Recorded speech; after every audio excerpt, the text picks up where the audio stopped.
নমস্কাৰ, মই ৰাজীৱ। বহু দিনৰ বিৰতিৰ পাছত আজি এটা নতুন ভিডিঅ' আপোনাৰ বাবে লৈ আহিছোঁ।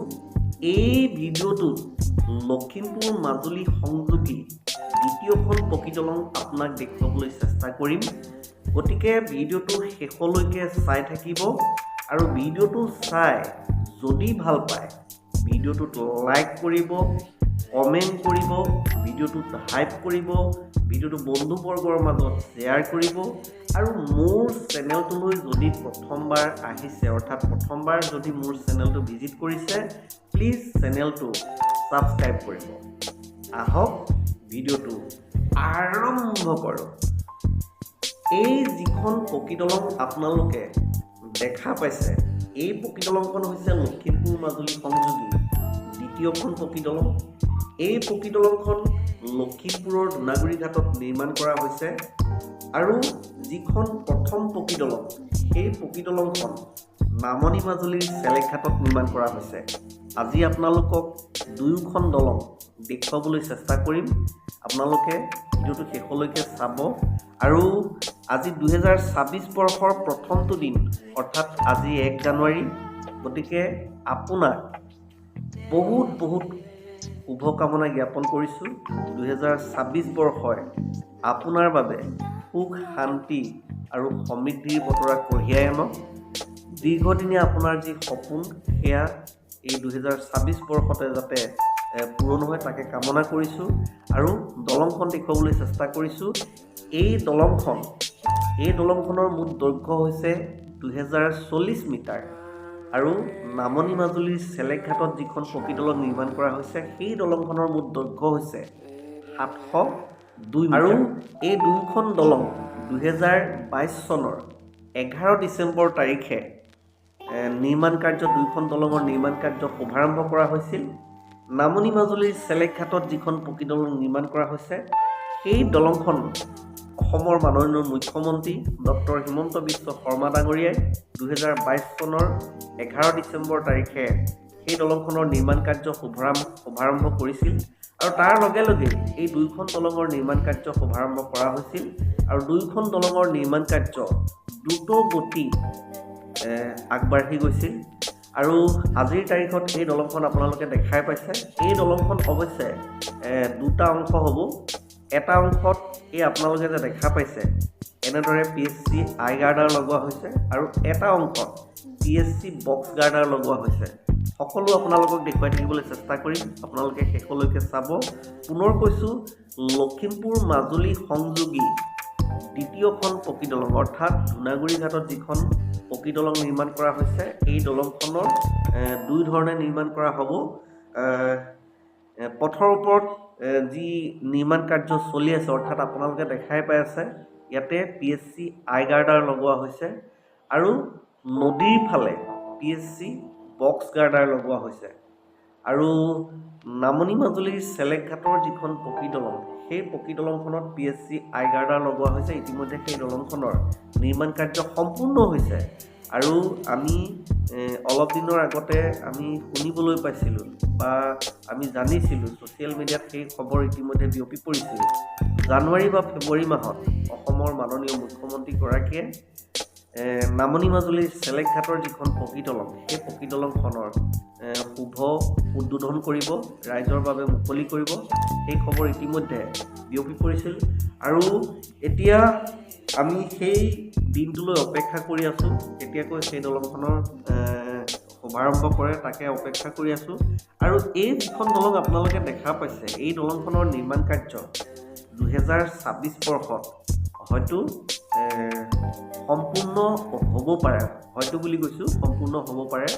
আৰু সম্পূৰ্ণ নহ'লেও দলংখনৰ যিটো এটা ৰূপ, সেই ৰূপটো আমি দেখা পাম আৰু 2027 চনৰ মাজভাগত এই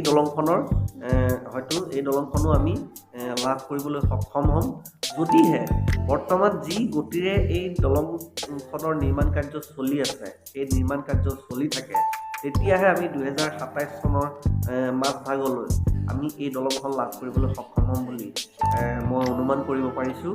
আৰু আপোনালোকে দেখাই পাইছে পথৰ ওপৰত যি দলং নিৰ্মাণ কৰা হৈছে, অৰ্থাৎ যিটো অংশক ভায়দাগ বুলি কয়, সেই ভায়দাগ আপোনালোকে দেখা পাইছে। ইয়াতে খুব সুন্দৰকৈ ইতিমধ্যে কাম হৈ গৈছে। PSC আই গাৰ্ডাৰ লগোৱা হৈছে আৰু ওপৰত ঢালাই কৰা হৈছে। বহুখিনি কাম আগবাঢ়ি গৈছে, আপোনালোকে দেখা পায়ে আছে। গতিকে আমি আশা কৰিছোঁ 2026 বৰ্ষত বিশেষকৈ নদীৰ বুকুত কেইটামান ফাউণ্ডেশ্যনৰ কাম এতিয়াও চলি আছে, কেইটামান খুঁটাৰ কামো চলি আছে। এই কামখিনি যিহেতু এতিয়া খৰালি হৈ আছে, আমি আশা কৰিছোঁ এই খৰালিতে সেই কাম সম্পূৰ্ণ হৈ উঠিব। যি ফাউণ্ডেশ্যন বা যি খুঁটাৰ কাম আছে সকলোখিনি হৈ উঠিব আৰু ওপৰত যি পিয়েৰ কেপ লগায় সেই পিয়েৰ কেপ লগোৱা কামো হৈ যাব। তাৰ পাছত সেই দলংখনৰ তেতিয়া যি PSC বক্স গাৰ্ডাৰ লগোৱা হ'ব, সেই গাৰ্ডাৰবিলাক লগোৱা হ'ব আৰু সেইখিনি লগাই দিয়াৰ পাছত দলংখন সঁচাকৈ দলং লগা এটা ৰূপ আমি দলংখনৰ দেখা পাম। অৱশ্যে ইয়াত এটা কথা, এই যি আপোনালোকে PSC আই গাৰ্ডাৰ দেখা পাইছে, PSC আই গাৰ্ডাৰ লগোৱাৰ পাছত ওপৰত ঢালাই মাৰিব লগা হয়, কিন্তু PSC বক্স গাৰ্ডাৰ লগোৱাৰ পাছত ওপৰত ঢালাই কাম নাই, কেৱল মিহি ঢালাইটো থাকে। গতিকে সেইটো ইমান ডাঙৰ কাম নহয়। গতিকে PSC বক্স গাৰ্ডাৰ আমি 1 মাহত আমি জানিব পাৰিছোঁ, 1 মাহত প্ৰায় মানে 2টা খুঁটাৰ মাজত, 2টা নহয় 3টা খুঁটাৰ মাজত যিমান দূৰত্ব সিমানখিনি 1 মাহত আগুৱাই নিব পাৰে। গতিকে নদীৰ ফালে আমি আশা কৰিছোঁ তাত হয়তো সেই গোটেই কামখিনি কৰোঁতে, সেইখিনি গোটেইখিনি উঠাওঁতে এবছৰমান লাগিব পাৰে।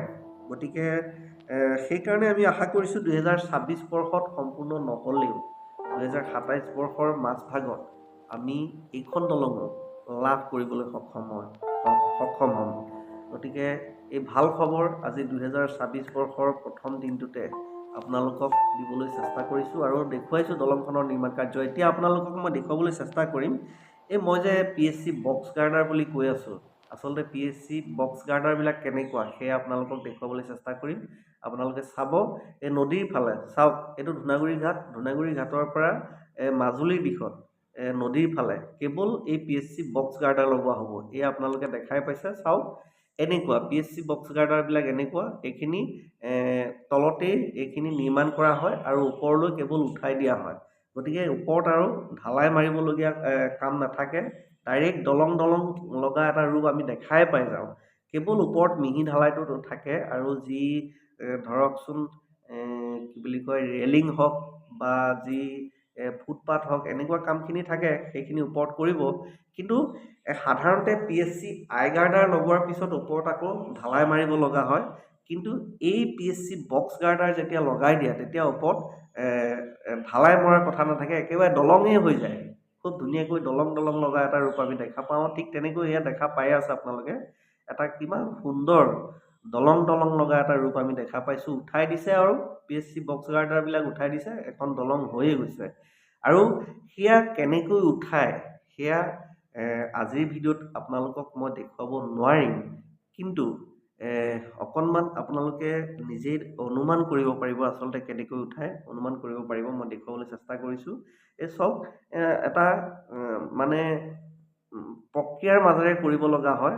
আৰু মই আপোনালোকক কৈছোঁ, 3টা খুঁটাৰ মাজত যিমান দূৰত্ব, এই 3টা খুঁটাৰ মাজত যিমান দূৰত্ব, এটা মাহত সিমানমান কাম কৰিব পৰা যায়।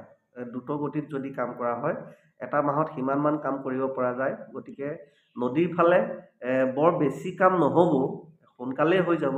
যদি বাৰিষা নহয়, বাৰিষাই যদি খেলি মেলি নলগায় তেতিয়া সোনকালেই হৈ যাব আৰু বৰ বেছি কাম নাই। তাকে সোনকালে হোৱাটো আমিও কামনা কৰিছোঁ, আপোনালোকেও কামনা কৰিছে।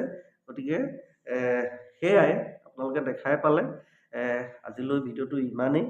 পুনৰ কৈছোঁ, ভিডিঅ'টো যদি ভাল পাইছে লাইক, কমেণ্ট, শ্বেয়াৰ কৰিব, ভিডিঅ'টো হাইপ কৰিব আৰু মোৰ চেনেলটো যদি প্ৰথম ভিজিট কৰিছে প্লিজ ছাবস্ক্ৰাইব কৰিব। Thank U.